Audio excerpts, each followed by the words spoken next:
Welcome to God's Own TV. Almighty God will grant your request. His dedication to philanthropy made him remarkable. Adeboye condolence message. The General Overseer of the Redeemed Christian Church of God, Pastor Enoch Adeboye, a.k.a. Daddy G.O, has hailed the late Chief Executive Officer of Access Holdings plc, Herbert Wigwe, for his philanthropy and dedication to the gospel. Daddy G.O stated this on Thursday at the combined service of songs for Wigwe, his wife Doreen, and son Chizzy, which was held at the RCCG Resurrection Parish, Lekki, Lagos. Recall that the trio unfortunately died in a helicopter crash in the United States of America in early February, alongside a former chairman of the Nigerian Exchange Group, Abimbola Ogunbanjo. The burial rite of the late Wigwe, wife and son, which is a 5-day event, began on Monday, 4th of March 2024 and will be concluded on the 10th of March 2024. Also recall that Pastor Adeboye and the RCCG have been quiet about the outcry from Pastor Siju Iluyomade's 60th birthday party, which took place some days after the death of Wigwe, his wife and son. Reading an excerpt of Adeboye's condolence message at the service was the pastor in charge of Region 11 of RCCG and head of the Blessed Family, Pastor Charles Pandey, who gave the word of exhortation.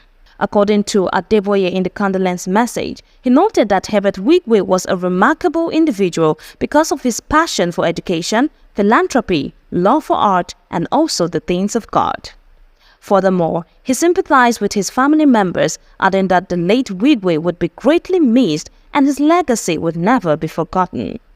In his words, he said, Dr. Wigwe was not only an accomplished professional but a fine gentleman possessing a prodigious intellect, admirable personal qualities, and business acumen.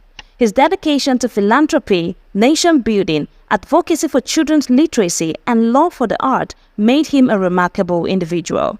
More importantly, his commitment to the Christian faith and active involvement in spreading the gospel were exemplary. We share in your profound grief during his challenging time. The void left by Dr. Herbert will be felt, and his absence deeply felt by all who had the privilege of knowing him.